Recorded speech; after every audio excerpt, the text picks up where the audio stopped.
Hi welcome to channel. நம்ம இப்போ எங்கே போயிட்டுருக்கோம் அப்படின்னு பார்த்தீங்கன்னா வீரமலைக்கும் கொப்பத்துக்கும் சென்டர் ஒரு கோவில் இருக்குது. அதாவது வீரபத்ர கோவில் நினைக்கிறேன், சரியா எனக்கு தெரியல, சொன்னாங்க பட் மறந்துட்டேன் என்ன சாமின்னு. அந்த கோவில் திருவிழா, அந்த திருவிழாவை செய்கிறவங்க நம்மளை வந்து கூப்பிட்டு இருந்தாங்க சமைக்கிறதுக்கு ஆள் தேவை அப்படின்னு. அங்கே போனதுக்கு அப்புறம் தான் தெரியுது திருவிழானா இப்படியும் செய்கிறாங்கன்னு. பாருங்க, ஒரு நாளைக்கு முன்னாடியே பெட்டி படிக்கெல்லாம் ரெடி பண்ணி போகிறாங்க. நம்ம ஊரில் திருவிழானா நம்மளுக்கு அலங்காரம் பண்ணிக்கிறதுக்கு நம்மளுக்கு டைம் பத்தாது. ஆனால் இவங்க பாருங்க, நம்ம போகிற வண்டி கூட அழகாக இருக்கணும்னு எவ்வளோ அழகாக அலங்காரம் பண்ணியிருக்காங்க அப்படின்னு. போக ஆரம்பிச்சதுலேருந்து கோவில் வந்து சேர்ற வரைக்கும் சாமி பாட்டு பாடிக்கிட்டே இருந்தாங்க தெலுங்குல.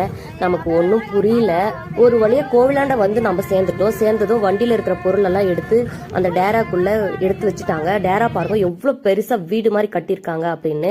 அந்த வீட்டுக்குள்ளேயே தனித்தனி அறையா பாருங்க, ஒவ்வொருத்தருக்கும் தனித்தனியா கட்டியிருக்காங்க. அது ஏன்னு கேட்டதுக்கு, இப்போ வீட்டுல ஒரு 4 பசங்க இருக்காங்கன்னா அவங்க 4 பசங்களுடைய ஒய்ஃப் இருப்பாங்க இல்லையா, அவங்க சொந்த பந்தம்லாம் வந்து சீர் கொடுப்பாங்களாம். தனித்தனி ரூம்ல அந்த பெண்கள்லாம் உட்காந்துட்டு இருப்பாங்களாம். அவங்க வந்து நம்ம எப்படி தாய் மாமன் சீரெல்லாம் செய்வாங்க இல்லையா வயசுக்கு வந்தா, அதுக்கப்புறம் கல்யாணம் அந்த மாதிரினா நம்ம ஏரியாலலாம் அப்போதான் சீர் செய்வாங்க. ஆனால் இந்த திருவிழாக்கும் இவங்க சீர் செய்யணும். நகை போடணும்னு நினைக்கிறவங்க துணிமணி, அதுக்கப்புறம் ஸ்வீட்டு, அப்புறம் தட்டு வரிசை மாலை அப்படின்னு என்னென்ன பண்ணணும்னு நினைக்கிறாங்களோ தனித்தனி ரூமில் வந்து பொம்பளைங்க இருப்பாங்க.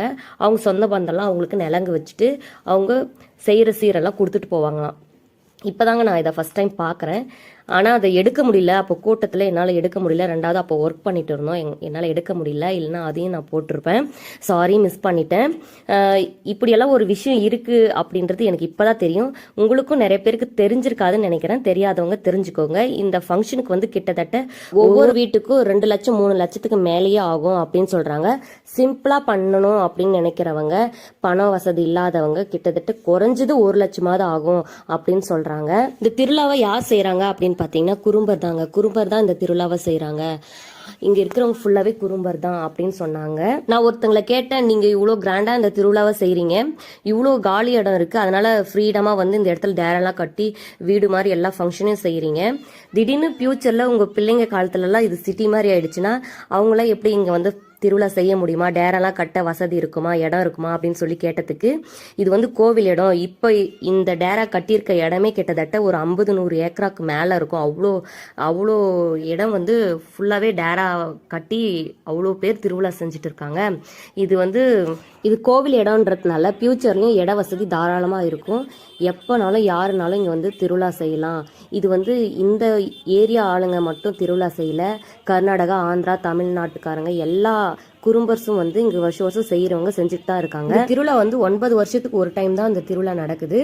அது மட்டும் இல்லாமல் இங்கே இந்த திருவிழாவில் நான்வெஜ்லாம் சேர்க்க மாட்டாங்க, வெறும் வெஜிடேரியன் மட்டும்தான். நம்ம வந்து இந்த திருவிழாவில் பூந்தி, காரா பூந்தி, ஜாங்கிரி, வடை, போண்டா, பஜ்ஜி, ஸ்வீட்டு, காரம்னு இந்த திருவிழாவில் நிறைய செஞ்சுட்டோம். நைட் ஃபுல்லாக ஒர்க் பண்ணிட்டு காலையில் 9 மணிக்கெல்லாம் ஒர்க்கை முடிச்சுட்டு நாங்கள் வீட்டுக்கு கிளம்பிட்டோங்க. வீட்டுக்கு கிளம்புற அந்த 9 மணிக்குள்ளே பாருங்கள் எவ்வளோ கூட்டம் அப்படின்னு. இந்த கூட்டத்திலேருந்து வெளியே போகிறதே கிட்டத்தட்ட எங்களுக்கு 3 hours ஆச்சுன்னா பார்த்துக்கோங்களேன். ஓகே வியூஸ், தேங்க்யூ ஃபார் வாட்சிங் வீடியோ. பாய். 1 கிலோமீட்டருக்கு ஒரு வீடு கூட தெரியல, அப்பயும் இவ்வளோ கூட்டம். இன்னும் நம்ம ஏரியா மாதிரி இருந்தா. அது மட்டும் இல்லாமல் இந்த ஊரில் என்ன குளிருங்க. நம்ம ஊர்லலாம் இப்போ இந்த டைமில் செம்ம பனி, குளிர் தாங்க முடியலங்க.